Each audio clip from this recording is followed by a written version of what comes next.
안녕하세요. Hello guys, welcome back to my channel. The last impression video I made about the US has got a lot of views, and if you're from that video, welcome back to another video. If you haven't seen the last video, 10 weird impressions about the US coming from a Korean, please go watch it after this video. Anyways, one of the most commented comments in the last video was America is so huge and diverse that it cannot be generalized by just experience in California, LA, or Vegas. New York City, for example, is very different in particular. Of course, I knew that, but anyways, I decided to go to NYC and really see what was so different. So this is a video about the impressions I got while visiting New York City for 10 plus days. I've been to most of the areas. I really did hustle to get around. Now don't get offended before you watch the whole video. I have a very positive conclusion waiting despite many weird impressions I got. The things I'm about to say is in the viewpoint of a Korean, what I thought was interesting or unusual. So before I go into the real weird impressions, this is my first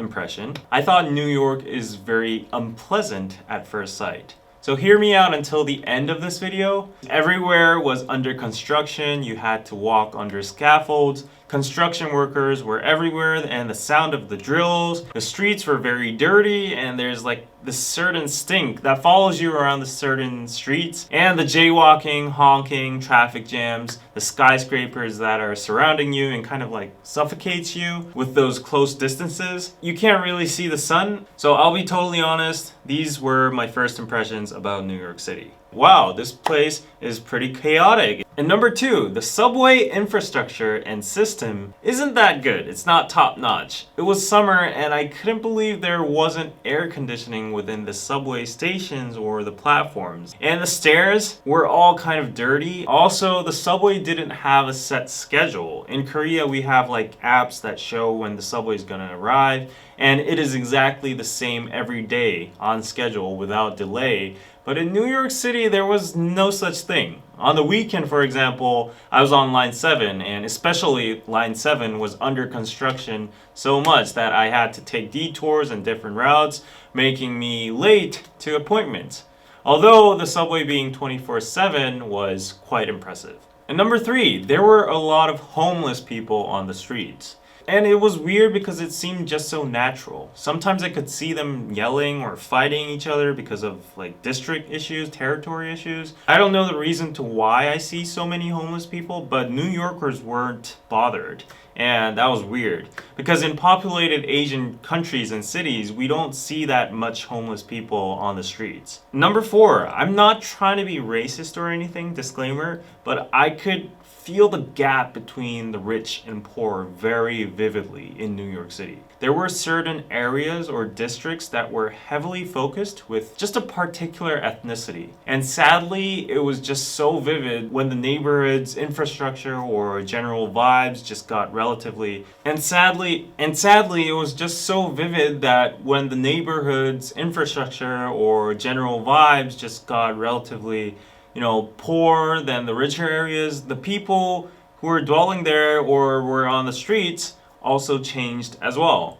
And this might be irrelevant, but when I was in a Broadway musical or like a rooftop pool bar or party, or anywhere fancy, I was amazed at how high the percentage was concentrated of white people. This was very weird to me as a Korean or Asian because Asian countries are not that multicultural or multinational. So we can't really distinguish the poor areas and rich areas with ethnicity. And just to make it clear, because I said a particular ethnicity, I am not referring to only black people because I think a lot of viewers would misunderstand me. But actually where the area I was staying in was heavily condensed with a Tibet population. And number 5, this was so weird to me, but it was so hard to find a public restroom.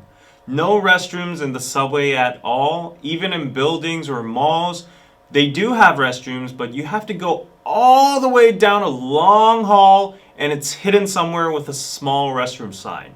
And outside of Manhattan, it's almost impossible to find a public restroom without going into a small store or house. I have to admit that I had some very dangerous moments when I desperately needed a restroom. I don't even want to complain about anything else, but I just thought it was weird that there were no restrooms at subways or parks, like those public areas. Whereas in Korea, we have pretty good restrooms at public areas. So I was just wondering how New Yorkers solved their needs when they were in need for a restroom. And number 6, everything is so expensive. From the subway cost, which is $2.75 per ride, to house rents that go from $1,200 to $2,000 or even more for a single room. All the friends I met were living in single rooms and they paid that amount of rent. And the accommodation prices were really high, which made me hard to stay there for a long time, for more than 10 plus days. The food from restaurants were very expensive. For example, eating at a decent restaurant, 2 people, me and my friend, it would cost nearly 40 to 50 bucks after tax and tip. And also I heard an interesting story that workers actually got taxed triple by the state, city, and federally, so their income would shrink to almost half after like the taxes. So I guess everything about New York is just expensive, maybe except the dollar pizzas. Number 7, there were flags everywhere. Every place I went, there were flags. The Madison Square Garden, Wall Street, Times Square, and even the residence areas all had flags on their porches. All the museums, libraries, parks, whatever. I just thought to myself, probably Americans are very proud of their own country, which is a good thing. But it was kind of weird seeing flags all over the place.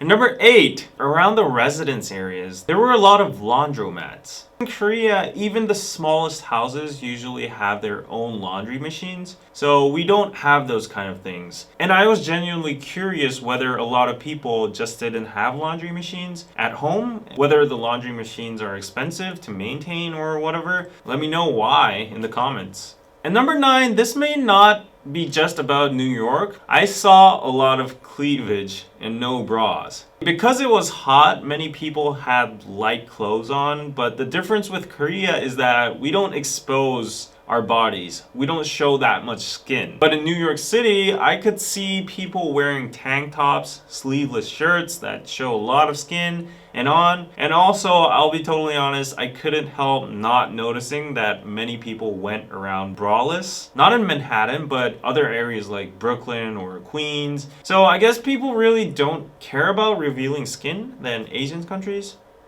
And number 10, everyone doesn't give a fuck what others are doing. In my previous video, based on observations in LA or the West Coast, people started random talks between strangers on the bus. Uber drivers talked to me until I got off to the destination point. But in New York, the subway is silent unless people have friends with them. Lyft and Uber drivers just say, "Oh, are you David?" I say yes, and then silent until I get off the drop-off point. And also, people tend to be less apologetic, kind of more cool about things. For example, during rush hour in the subway, I was bumped by so many people and they didn't care. I mean, I was fine because I'm Korean and that happens all the time, but that was not the case in West Coast. I guess people in New York are just too busy or just like to mind their own business. One time I kind of lost my balance on the subway and kind of stepped on somebody's foot, and I was just about to say sorry, and I looked at his eyes and he was just like,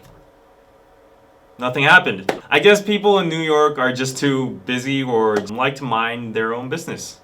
Anyways, those were some weird impressions I got when I was in New York City. But at the end, I got to conclude that it was those weirdnesses that made New York City special, different from anywhere else. The city had so much to offer: old and new buildings, busy people, but chill hip cafes sometimes, restaurants and piers, a huge park in the middle of Manhattan, but a few blocks away, it stinks on the streets. And there's like jam-packed subways that never come in time, but people trying to walk faster maybe because of that. Oh, and I noticed that there's not as much obesity in New York than other places, probably because they walk around so much. And at the same time, I respect the hustle I observed, how people work hard to achieve their dreams, whether it's fashion, finance, arts, tech, or whatever. They have to pay enormous rents and bills to just live there. Anyways, I realized that NYC really doesn't sleep and has literally everything that a human would desire in an urban lifestyle. I don't know if I personally prefer that hectic life, but it's definitely attractive in its own way.